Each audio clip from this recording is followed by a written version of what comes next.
સમાચાર ગાંધીનગરથી આચાર્યએ વિદ્યાર્થીઓને માર માર્યો। વાવોલની પ્રાથમિક શાળાની ઘટના। ધોરણ 6 થી 8ના વિદ્યાર્થીઓને માર મરાયો। છોકરાઓ રિસેસ દરમિયાન શાળાના કેમ્પસમાં રહેલ લીમડાના ઝાડ પર પતંગ ફસાયો હતો। શાળાના બાળકોએ ઝાડ પર ફસાયેલ પતંગને પથ્થર મારતા હતા। તે દરમિયાન એક પથ્થર આચાર્યની ગાડી પર પડતા ગાડીનો કાચ તૂટ્યો। કાચ તૂટ્યા બાદ આચાર્યએ બાળકોને માર માર્યો। આ ઘટના બાદ વાલીઓ શાળાએ રજૂઆત કરવા પહોંચ્યા હતા અને શાળા અને આચાર્ય સમક્ષ કડક પગલાં ભરવાની માંગ કરી છે। સવાલ અહીં એ થઈ રહ્યો છે કે ધોરણ 6 થી 8ના વિદ્યાર્થીઓ હતા, નિર્દોષ વિદ્યાર્થીઓ હતા। તેમને માત્ર ને માત્ર પતંગની જ રાહ હતી કે પતંગ તેમને મળી જશે, પરંતુ આચાર્યએ તેમને માર માર્યો। કોઈ છોકરાએ પથ્થર માર્યો હશે, ઉપરથી ગાડીનો કાચ તૂટ્યો હશે, તો એને એ છોકરાને આ કૃત્ય કર્યું એ બદલ બધાને પ્રિન્સિપાલ સાહેબ બધાને આ રીતે ભેગા કરીને માર્યા છે। ધોરણ 6, 7 ના 3 વર્ગના છોકરાઓને ભેગા કરીને માર્યા સાહેબે, અને બેરહેમીપૂર્વક માર્યા છે। ગૃહમંત્રી અમિત શાહની પ્રેરણાથી બાળકો માટે ખાસ મનોરંજન પ્રવાસનું આયોજન કરાયું છે। ત્યારે મુખ્યમંત્રી ભૂપેન્દ્ર પટેલે પણ બાળકો સાથે મનોરંજન કરી રમશે બાળક ખીલશે બાળક અભિયાનને આગળ વધાર્યું।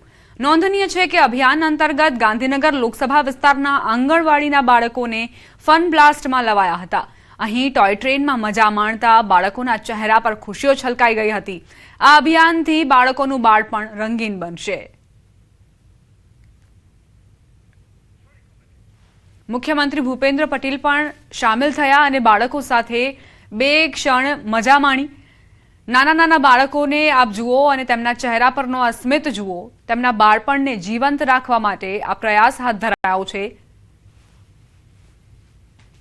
ગાંધીનગર લોકસભાની અંદર માનનીય અમિતભાઈ શાહ સાહેબ દ્વારા લગભગ 2.5 વર્ષથી આ કાર્યક્રમ ચાલે છે કે તેમના વિસ્તારની અંદર જે ગ્રામ્ય વિસ્તારની અંદર જે બાળ મંદિરો ચાલે છે અને આર્થિક રીતે ખૂબ ગરીબ હોય છે એવા ઘરના બાળકો તેની અંદર ભણતા હોય છે, તો તેમના દ્વારા ગામે ગામથી એક વિધાનસભાની અંદર દર શનિવારે 4 થી 5 ગાડીઓ મૂકે છે અને એની અંદરથી બાળ મંદિરના બાળકો અહીંયા લાવવામાં આવે છે। તો સીએમ સાહેબ પણ આજે આ મુલાકાત લીધી અને બાળકોને પ્રોત્સાહન આપવાનું કામ કર્યું। સીએમ સાહેબ આંગણવાડીના બાળકોને એન્જોય અને એમને થોડી મજા આવે એના માટે એમને સાહેબની વિધાનસભા બી આવે છે, એટલે સાહેબે એવું કીધું કે ભાઈ બાળકો આવે છે તો મારે બી આવવું છે, એટલે બાળકોની સાથે સાહેબે નાસ્તો અને રમકડા વિતરણ દર વખતે ચાલે, પણ આ વખતે સાહેબે પણ રમકડા વિતરણને નાસ્તાનું વિતરણ કરાયું અને બાળકોને બધાને એન્જોય ફૂલ મજા કરાવી। સમાચારોમાં આગળ વધીએ। બનાસકાંઠાથી સમાચાર। ટોલ પ્લાઝા પર વિરોધનો વંટોળ। ઓગળ તાલુકાના ટોલ પ્લાઝા પર વિરોધ થયો। ભલગામ ટોલ પ્લાઝા પર વિરોધ। પોલીસે ધારાસભ્ય સહિત સમર્થકોની અટકાયત કરી। થરા સર્વિસ રોડ પર પડેલ ખાડાઓને લઈને કાંકરેજના ધારાસભ્ય અમૃતજી ઠાકોર બેઠા હતા। ધરણા પર ધારાસભ્યના ધરણા સ્થળ ઉપરથી પોલીસે તેમની અટકાયત કરી। થરા સર્વિસ રોડના ખાડાઓના કારણે વેપારીઓ સહિત વાહન ચાલકો મુશ્કેલીમાં મુકાયા હતા। બલગામ ટોલ નાકા પર આજે ધારાસભ્ય જ્યારે ધરણા પર બેસવાના તે સમયે જ પોલીસ દ્વારા તેમના સમર્થકો અને ધારાસભ્યને અટકાયત કરવામાં આવી છે। આપણી સાથે કોંગ્રેસના ધારાસભ્ય અમૃતજી ઠાકોર છે। અમૃતજી, ખાસ કરીને શું પ્રશ્ન હતો અને આજે આપ કેટલા સમર્થકો સાથે ધરણા પર બેઠા? પ્રશ્નની વાત કરવા જાઉં તો થરા શહેરના બંને બાજુના સર્વિસ રોડ, જ્યાં નાના મોટા તમામ વેપારીઓ વ્યવસાય કરે છે, જ્યાં ઓગળ તાલુકાનું સેન્ટર છે જે નગરપાલિકા છે, આ થરાનો સર્વિસ રોડ છેલ્લા 2 વર્ષ ઉપરાંતથી વારંવાર ખાડા પડે છે। એમની જે વરસાદી પાણીની જે લાઈન છે, પાણી ચારે બાજુ ચોકઅપ છે। આવા વિવિધ જે સમસ્યાઓ છે, સમસ્યાઓની વારંવાર જિલ્લા સંકલન, તાલુકા સંકલન, સન્માન્ય જિલ્લાના વડા કલેક્ટરશ્રીના અધ્યક્ષતામાં યોજાય છે। આ સંકલનમાં વારંવાર આ પ્રશ્નોની રજૂઆત કરવા છતાં પણ આ સમસ્યાનું નિવારણ ન આવતા કાંકરેજ ઓગળની જનતાએ રોષ ઠાલવ્યો કે ધારાસભ્યશ્રી આ બેરા મુગાનું ઢોંગ કરતું નેશનલ હાઈવે વિભાગ, આ ટોલ પ્લાઝાવાળા બિલકુલ કોઈનું સાંભળતા નથી। નેશનલ હાઈવે ઓથોરિટીએ ગઈકાલે એમને કહ્યું હતું તમે અમને આવેદનપત્ર આપજો, તમારા આવેદનપત્રની સામે અમે મીડિયા સમક્ષ જવાબ આપીશું. પણ એ પરિસ્થિતિ પોલીસે કેમ ઉત્પન્ન ન થવા દીધી? એ પરિસ્થિતિ અને એ આવેદનપત્ર લેવા માટે પોલીસે કેમ એ દબાઈ રાખ્યું? એ આવનાર સમયમાં ઉગ્ર આંદોલન રૂપે અમે રોડ ઉપર ફરી ઉતરીશું. આપણી સાથે કાંકરેજના ધારાસભ્ય અમૃતજી ઠાકોર, તેમનું કહેવું છે કે જો પ્રશ્નોના નિરાકરણ નહીં આવે તો હવે ઉગ્ર આંદોલન થશે. કિશોર તુવર, ન્યૂઝ 18 ગુજરાતી, કાંકરેજ. અમદાવાદમાં બાળકોના લંચ બોક્સમાં વધતા જંક ફૂડને લઈને જિલ્લા શિક્ષણ અધિકારી સખત બન્યા છે. ડીઈઓ દ્વારા અમદાવાદની તમામ શાળાઓને પરિપત્ર જારી કરી સૂચના આપવામાં આવી છે કે વિદ્યાર્થીઓ હેલ્ધી ફૂડ લાવે તે માટે વાલીઓને જાગૃત કરવામાં આવે. વિદ્યાર્થીઓમાં વધતા ફાસ્ટ ફૂડના ચલણ અંગે ડીઈઓએ ગંભીર ચિંતા વ્યક્ત કરી છે. ખાસ કરીને દિલ્હી એમ્સમાં ફાસ્ટ ફૂડના કારણે ધોરણ 11ની વિદ્યાર્થીનીના મોતની ઘટનાને ગંભીરતાથી લેવાઈ છે. અમદાવાદની અંદર છેલ્લા 3 વર્ષથી આપણે પ્રોજેક્ટ સારથીના માધ્યમથી એના 5 વિષયોમાં એક પોઈન્ટ જે છે એ ફૂડ એન્ડ ન્યુટ્રિશનલ. બાળકોને જંક ફૂડમાંથી બહાર લાવવા પડશે. જેમ મોબાઈલમાંથી બહાર લાવવાની જરૂર છે, ડ્રગ્સનું અવેરનેસ આપવાની જરૂર છે, હેરેસમેન્ટ અને સ્ટ્રેસ ઉપર કામ કરવાની જરૂર છે, એમ ફૂડ ન્યુટ્રિશન ઉપર સવિશેષ કામ કરવાની હાલના તબક્કે જરૂર છે. પીઝા, બર્ગર અને બીજા એવા જંક ફૂડ દ્વારા બાળકો નાસ્તામાં જે રીતે લઈને આવે છે, લંચમાં લઈને આવે છે અને એના કારણે આ પ્રકારના ઇસ્યુઝ થાય છે. દિલ્હીની એમ્સની આ ઘટનાએ બધાની આંખો ખોલી નાખી છે એમ કહીએ તો પણ ચાલે. અંબાવાડી શિવાલય કોમ્પ્લેક્સમાં આગનો બનાવ. કોમ્પ્લેક્સના 7મા માળે આગ લાગી. ઓફિસમાં શોર્ટ સર્કિટ થતા આગ લાગી. ઓફિસમાં ધુમાડો થતા જ સ્ટાફ બહાર નીકળી ગયો. ફાયર વિભાગની ટીમ ઘટના સ્થળે પહોંચી આગ પર સંપૂર્ણ કાબુ મેળવી લેવાયો છે. કોઈ મોટી જાનહાનિ નથી થઈ. હાલ સ્થિતિ કંટ્રોલમાં છે. તો અહીં રાહતના સમાચાર છે કે જાનહાનિ નથી સર્જાઈ. હાલ સ્થિતિ કંટ્રોલમાં છે. તાત્કાલિક જ ફાયર વિભાગને જાણ કરવામાં આવી હતી અને ફાયર વિભાગે આગને ઓલવવામાં સફળતા મેળવી છે. અહીં ઓફિસમાં ધુમાડો થતા જ સ્ટાફ બહાર નીકળી ગયો હતો. સુરેન્દ્રનગરમાં ઈડીના દરોડા બાદ એસીબીમાં ફરિયાદનો મામલો. સુરેન્દ્રનગર એસીબી કચેરી ખાતે ઉચ્ચ અધિકારીઓ દ્વારા તપાસનો ધમધમાટ. એસીબી ઓફિસના દરવાજા પણ બંધ કરી દેવાયા. અધિકારીઓ દ્વારા હાલ કોઈ નિવેદન આપવાનો ઇનકાર કરાયો. આગામી સમયમાં નવા જૂની થવાના પણ એંધાણ. જિલ્લા કલેક્ટર, નાયબ મામલતદાર સહિત 4 શખ્સો સામે એસીબી પોલીસ મથકે ગુનો નોંધાયો હતો. ઈડીના દરોડા બાદ એસીબીમાં ફરિયાદનો મામલો. એસીબી કચેરી ખાતે ઉચ્ચ અધિકારીઓ દ્વારા તપાસ હાથ ધરવામાં આવી છે. જિલ્લા કલેક્ટર, નાયબ મામલતદાર સહિત 4 શખ્સો સામે એસીબી પોલીસ મથકે ગુનો પણ નોંધાયો છે. લઘુમતી હિન્દુઓ પર થઈ રહેલા અત્યાચારોને લઈ બજરંગ દળ દ્વારા આક્રોશ વ્યક્ત કરાઈ રહ્યો છે. અમદાવાદના ઘાટલોડિયા વિસ્તારમાં બજરંગ દળ દ્વારા વિરોધ પ્રદર્શન કરાયું. આ વિરોધ પ્રદર્શનમાં બજરંગ દળના કાર્યકરો દ્વારા ઠેર ઠેર પોસ્ટર લગાવીને વિરોધ નોંધાવાયો હતો. આ ઉપરાંત ઘાટલોડિયા ખાતે આવેલા પ્રભાત ચોક ખાતે અનોખી રીતે પોસ્ટર લગાવીને દેશમાં અને રાજ્યમાં વસતા બાંગ્લાદેશી લઘુમતી સમુદાયના લોકોને દેશ છોડી જતા રહેવા ધમકી આપી હતી. છેલ્લા 1 અઠવાડિયાથી બાંગ્લાદેશમાં હિન્દુઓ પર અત્યાચાર થઈ રહ્યા છે. 1 અઠવાડિયા પહેલા એક હિન્દુ યુવકનું હત્યા કરવામાં આવી હતી. ઝાડ પર બાંધીને આગ લગાડીને સળગાવી દેવામાં આવ્યો હતો. બીજું, ગઈકાલે પણ બીજા એક નિર્દોષ હિન્દુ યુવકની હત્યા કરવામાં આવી છે. સતત ને સતત બાંગ્લાદેશમાં હિન્દુઓની હત્યા થઈ રહી છે. અમે નિર્દેશ આપવા માંગીએ છીએ. અમે છત્રપતિ શિવાજી અને મહારાણા પ્રતાપનો અમે ઇતિહાસ દોહરાવીશું. બાંગ્લાદેશમાં દીપુચંદ નામના એક યુવકની નિર્મમ હત્યા કરવામાં આવી છે અને ત્યારબાદ મામલો બિચકાયો છે. એટલે કે તેને લઈને હવે બજરંગ દળ દ્વારા ઠેર ઠેર વિરોધ પ્રદર્શન કરવામાં આવી રહ્યો છે. બજરંગ દળ દ્વારા અમદાવાદના ઘાટલોડિયા વિસ્તારમાં આવેલા પ્રભાત ચોક ખાતે અનોખી રીતે વિરોધ કરવામાં આવ્યો છે. આ પ્રકારે પોસ્ટર લગાવવામાં આવે છે અને પોસ્ટર સાથે આ વિરોધ જે છે તે દર્શાવવામાં આવી રહ્યો છે. મહત્વનું એ છે કે પ્રભાત ચોક પાસે મહારાણા પ્રતાપની પ્રતિમા છે ને ત્યાં તેમના ભાલા વચ્ચે આ પૂતળાને લગાવી અને આ રીતે અનોખી રીતે વિરોધ જે છે તે બજરંગ દળ દ્વારા કરવામાં આવ્યો છે. સાથે એક ચેતવણી રૂપ પણ આ જે પોસ્ટરો જે છે તે લગાવવામાં આવે છે કે બાંગ્લાદેશમાં જે પ્રકારે બાંગ્લાદેશી મુસલમાનો બજરંગ દળની દ્વારા ચેતવણી આપવામાં આવી છે કે જલ્દી તેઓ ભારત છોડી દે, નહીતર પછી તેમને ભગાવી દેવામાં આવશે. આ પ્રકારના પોસ્ટરો જે છે તે લાગ્યા છે અને સાથે રોડ ઉપર તેમના ફ્લેગ જે છે તે પણ લગાવવામાં આવે છે. આ પ્રકારે ફ્લેગ લગાવીને તેની પર ચોકડી મારવામાં આવી છે અને આ પ્રકારે બજરંગ દળ દ્વારા વિરોધ કરવામાં આવ્યો છે. ઠેર ઠેર પોસ્ટર, બેનર દ્વારા વિરોધ પ્રદર્શન જે છે તે કરવામાં આવી રહ્યો છે અને આ રીતે વિરોધ કરી અને જે પ્રકારે હિન્દુઓની જે હત્યા થઈ છે ને તેને લઈને બજરંગ દળ દ્વારા આ વિરોધ પ્રદર્શન કરવામાં આવી રહ્યો છે. માઉન્ટ આબુમાં ધીમે ધીમે ઠંડી જામી રહી છે. આબુના તાપમાનમાં સતત ઘટાડો થતા ઠંડીનો ચમકારો અનુભવાઈ રહ્યો છે.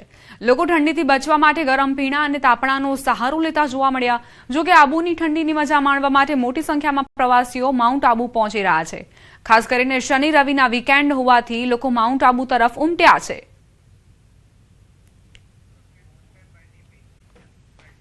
જમ્મુ કાશ્મીરના ગુલમર્ગમાં ચારે તરફ બરફની ચાદર છવાઈ છે. બરફ પડતા પારો માઇનસમાં જતો રહ્યો. જમ્મુ કાશ્મીર અને હિમાચલમાં થયેલા બરફવર્ષાની અસર મેદાનો પર પણ પડી છે. 3 મહિના સુધી સૂકા બાદ અંતે જમ્મુ કાશ્મીરમાં વરસાદ પછી બરફવર્ષા શરૂ થઈ છે. ગુલમર્ગ અને સોનમર્ગમાં જોરદાર બરફ પડ્યો. બીજી તરફ ગુલમર્ગમાં તાજી હિમવર્ષા બાદ શિયાળુ પ્રવાસન એક્ટિવિટીની તૈયારીઓ તેજ બની. ટુરિઝમ વિભાગ આ સિઝનમાં નાઇટ સ્કીઇંગ સહિતની નવી એક્ટિવિટીઝ શરૂ કરશે. ટુરિસ્ટને ગુલમર્ગ આવી કુદરતી સૌંદર્ય અને હિમવર્ષાનો આનંદ લેવા અપીલ કરાઈ. ગુલમર્ગમાં સફેદ ચાદર કઈ રીતે છવાઈ છે, કુદરતી આ સૌંદર્ય આપ જુઓ, જે તમને જરૂરથી આકર્ષશે અને કદાચ ન્યૂઝ 18 ગુજરાતીની આ ટેલિવિઝન સ્ક્રીન તમને પ્રેરિત કરશે કે તમે પણ એક વખત ગુલમર્ગની મુલાકાત લો અને આ જે મોસમ છે તેને અનુભવો, તેનો અહેસાસ કરો. हम शुक्रगुजार हैं, ग्रेटफुल हैं कि इस बार हमारी जो है बर्फ़ हुई है इस वक्त, और हमने इन 2-3 दिनों में काफ़ी ज़्यादा रश देखा टूरिस्ट्स का. जिस रिवाइवल की हम बात करते हैं वो समाचार युवकनी हत्याના આરોપીઓનું સરઘસ કઢાયું. પોલીસે 6 આરોપીનું જાહેરમાં સરઘસ કાઢ્યું. પાલનપુર અમદાવાદ હાઈવે પર યુવકની હત્યા કરી હતી. પોલીસે પાલનપુરના એરોમા સર્કલ પર સરઘસ કાઢ્યું. આરોપીઓને જોતા આજે લોકોનો રોષ ફાટી નીકળ્યો અને કડક સજા થવી જોઈએ, સાથે સાથે ગુજરાત પોલીસ જિંદાબાદના નારા લાગ્યા. પાલનપુર એરોમા સર્કલથી ખાનગી હોટેલ પાસેની ઘટના સ્થળે લઈ જઈ રીકન્સ્ટ્રક્શન કરાયું. 2 ડીવાયએસપી, પીઆઈ, પીએસઆઈ સહિતનો પોલીસ કાફલો લોકોના આક્રોશ વચ્ચે ચુસ્ત સુરક્ષા બંદોબસ્તમાં તૈનાત. આ આરોપીઓ પર એક યુવકની હત્યાનો આરોપ છે. પાલનપુર અમદાવાદ હાઈવે પર આ ઘટનાને અંજામ આપવામાં આવ્યો હતો અને હવે પોલીસે ઘટનાનું રીકન્સ્ટ્રક્શન કરવા માટે જ્યારે આરોપીઓને લઈ ગઈ ત્યારે સારી એવી સરભરા તેમની કરી છે. હાજર લોકોએ પોલીસ જિંદાબાદના નારા લગાવ્યા, પોલીસની કામગીરીને બિરદાવી અને કડકમાં કડક સજા આરોપીઓને થવી જોઈએ તેવી માંગ પણ કરી છે. જે પણ કાયદાને હાથમાં લેતા લોકો છે તેમની માટે આ દ્રશ્યો છે. જો આપે પણ ગુંડાગીરી કરી અને કોઈની હત્યાને અંજામ આપ્યો તો તમારી સાથે પણ આવું જ થશે. આરોપીઓ પર જ્યારે પાલનપુર પશ્ચિમમાં ગુનો દાખલ થયો હતો એ બાબતે એ લોકોને અરેસ્ટ કરીને 8 દિવસના રિમાન્ડ લેવામાં આવે છે. તે રિમાન્ડ અન્વયે ખાસ કરીને આજરોજ જે જગ્યાના જે રીકન્સ્ટ્રક્શન પંચનામું કે જ્યાં તેઓ ભેગા થયા અને તેમને ત્યાં કાવતરું કર્યું હોય અને ત્યાં પછી જે બનાવની જગ્યા ત્યાં લોકો આવ્યા છે તે રીકન્સ્ટ્રક્શન પંચનામું પોલીસ દ્વારા કરવામાં આવ્યું છે. અમારી સાથે સંવાદદાતા કિશોર જોડાઈ ગયા છે વધુ જાણકારી સાથે. કિશોર, શું ઘટનાક્રમ હતો, કેવી રીતે યુવકની હત્યા કરવામાં આવી હતી અને કેટલા આરોપીઓ પકડાયા છે?